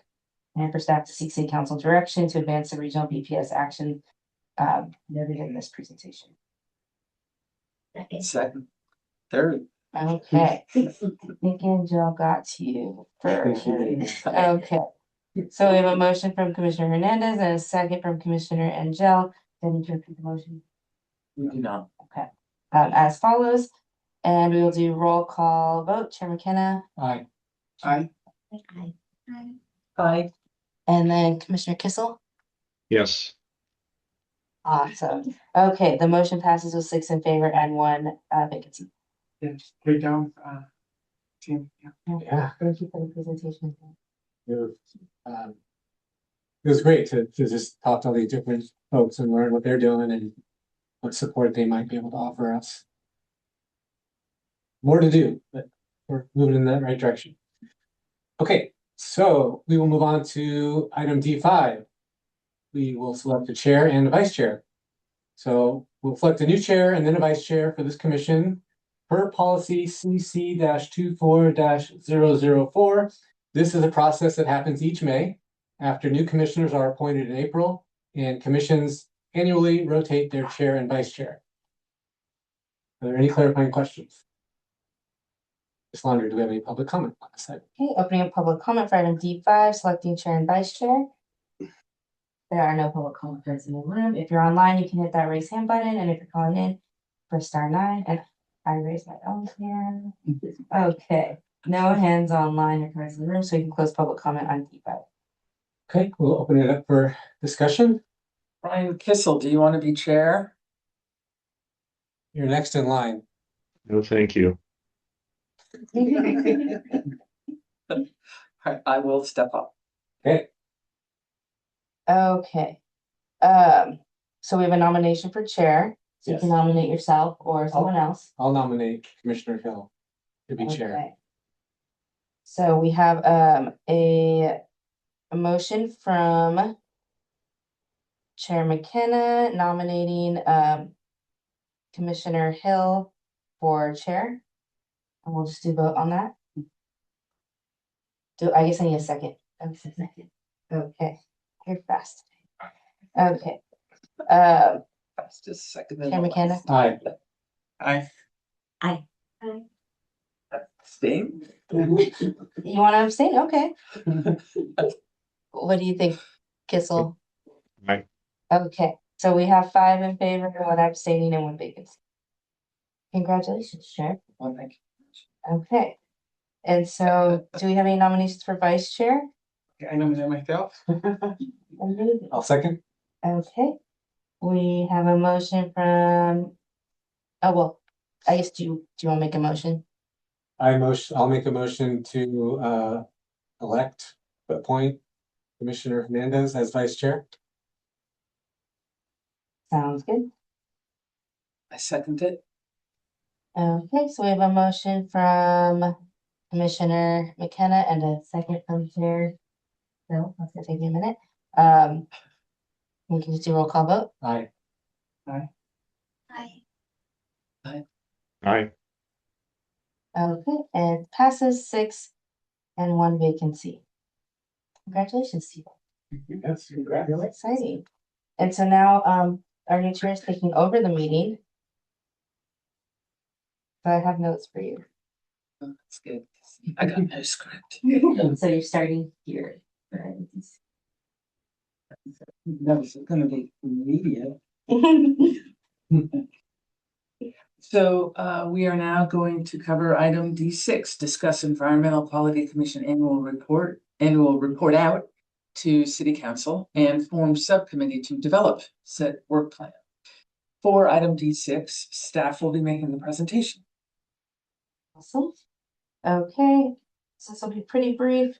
Just wanted to get some slides together to talk about the annual report out to City Council and the work plan. It's already that time of year again.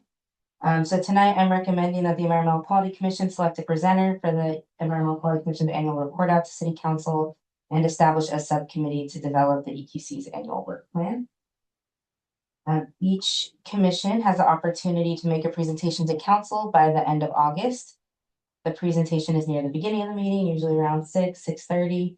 And commissions can present recommendations, work that the commission has done, status reports on projects, and can request feedback and direction from City Council. The annual report can also include any specific discussion items that the representative of the advisory body would like to relay to City Council. For example, could bring up the base load BPS, might be another natural touch point. The City Council report out, we can pick which date. I have it tentatively scheduled for the second meeting in August. But if that doesn't work for the person who's selected, we can look to find another date to present to City Council. It's typically 5 to 10 minutes. And the presenter is responsible for developing the slides, but I can provide a template that's been used in the past. Presenter can be anyone on the commission, chair, vice chair, or. So that's the first part, is showcasing the work by August to City Council with a 5 to 10 minute presentation. The second piece is our work plan, which sets our topics each fiscal year. So we'll be really looking at like August to July for 26-27. And so we need to approve the work plan by our August 19th meeting. So there's a little bit of time, but it is kind of fast to get together all the subcommittees and calendar for the year. And there was a current work plan attached to this agenda. And so that's what the final work product will look like, which includes annual goals, topics and presenters for EQC meetings. It lists the EQC's roles and list of active ad hoc subcommittees, as well as regular agenda items. And we try not to stray too far from the work plan, so it's really nice to have a crystal ball and try to anticipate what topics will come up and what needs to be discussed throughout the year. This is what goes to the City Council. It's this is our goals that went last year. The City Council doesn't get the list of all the ad hoc subcommittees, but that's really important for our own management. And so I just wanted to have the commission discuss this evening and select a presenter for the annual report out this year, which will happen sometime before the end of August, and establish a subcommittee to develop the EQC's annual work plan, which will also need to happen sometime before August. So we can go to clarifying question. Oh my God, I'm so sorry. Back to, I see what's going on here. Yeah. Are there any clarifying questions from the EQC before we take public comment? Seems like it was clear. Ms. Launder, do we have any public comment on this item? Okay, opening public comment for item D6. No comment cards in the room. Let's see if there's any hands online. Hit the raise hand button or *9 if you're calling in. I don't see any, so we can close public comment on item D6. Okay, then we will open this for EQC discussion. The discussion about, I think that the first thing to discuss is trying to get together a bit of an understanding for the new people about what the subcommittee who's creating the work plan would want to do. Oh, sure. Need to do.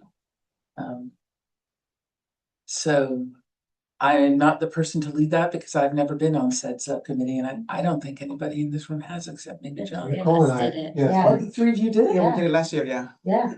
Oh, all right. Oh, excellent. Okay, well, then we don't need to explain what it is that much. Yeah.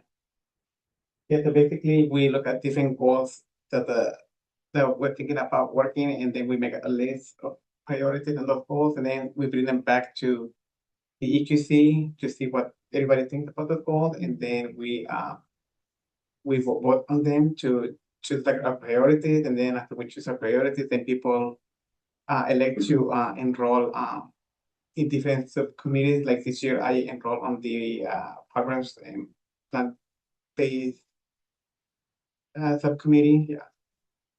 Yeah, that was the perfect describe it. So it's just getting together a draft based on the goals, and then there'll be another touch point at the EQC. So you don't have to finalize it without EQC feedback.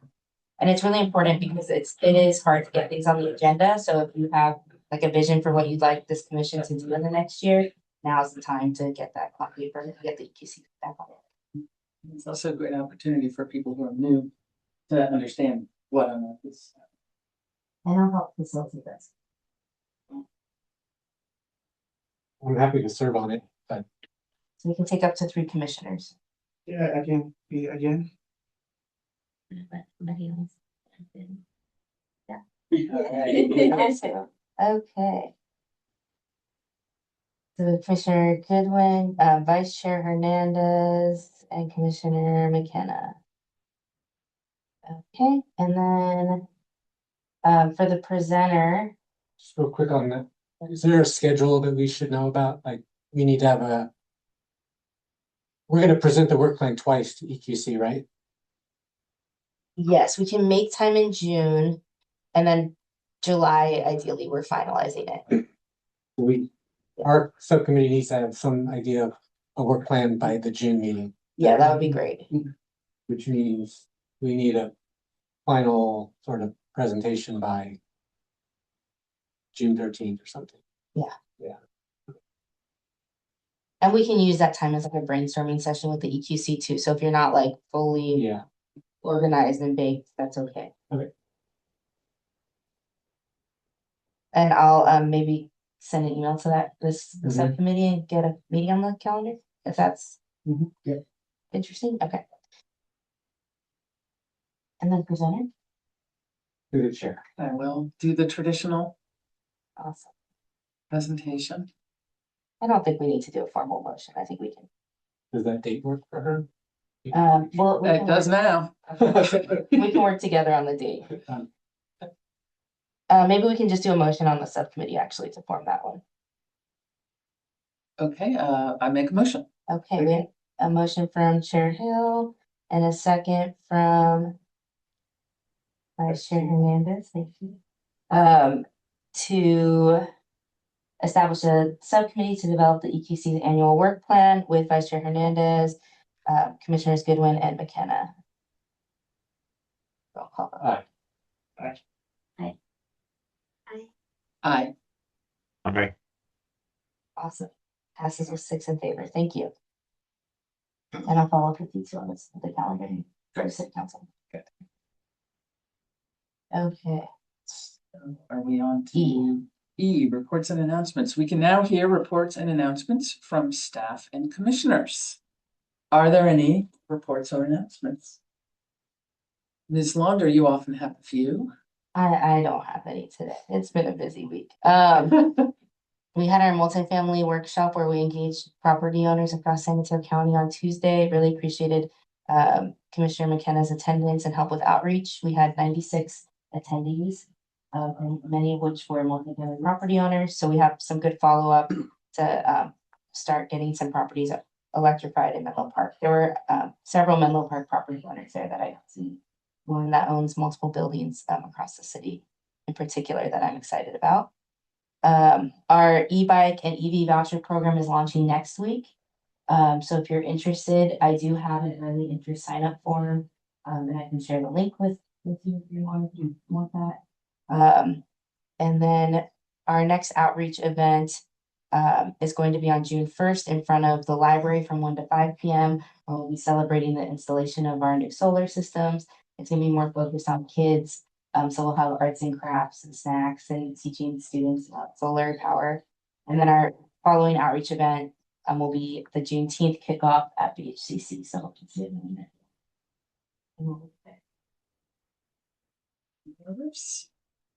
Well, Rachel and I participated on the housing event at Upper Heaven last weekend. Saturday.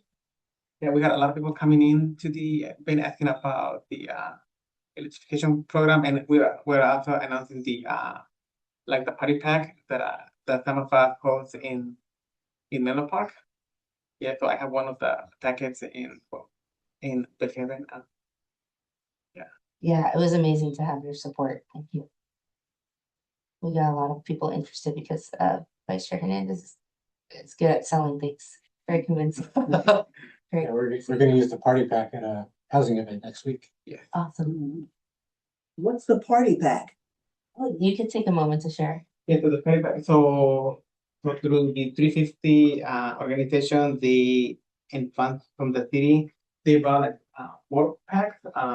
So they had like 20 plates, 20 forks, spoons, and cups. And then so tomorrow when we come to the CRC meeting, I want to bring like the flyers so people can reserve it. So usually you reserve them from one of us. We let you borrow it so you can have like a party, and then when you're done using it, you wash them and give it back to us. And the goal is to prevent like waste. You're going to use it at the CCCT meeting? So we're going to announce it tomorrow. Yeah. Maybe they could start using it too. Yeah, we can do that. Yeah. I was just Liz, who's hanging out online, was able to pull up the site really quickly. And I can screen share Who that. came up with that idea? That's interesting. That's good. This commission. Huh? Yeah, this commission came up with it, and then since city staff weren't able to fund it and lead it, the communities organization stepped in. But it is funded with a city grant. We are a hard working bunch. Yeah, I see. Yeah, so they have even for the children's party, and with the malt cup, colorful cup, yeah. Yeah, but you can save it from any of us, and then we can. And Karen gives a lot of parties. You can save a lot of money.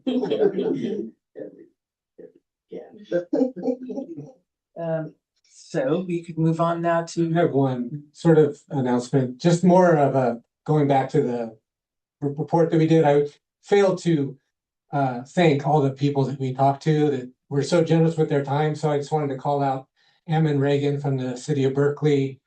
He was really helpful and generous with his time. Adrian Etherton from Brisbane took a lot of time with us. Rafael Reyes and Blake Hershaft from Peninsula Clean Energy. Susan Wright and Ori Paz from the county. Michael Rockmus from USGBC. And a couple folks from Boulder. And Misty Bruseri from the California Energy Codes and Standards team. I just wanted to let them know how much we appreciate the time that they gave us in putting our presentation together.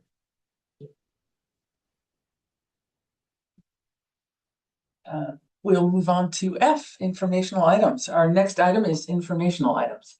Informational items are transmitted to the EQC in staff's efforts to provide updates. Informational items are not action items. However, city council, staff, or members of the public may ask questions or make comments.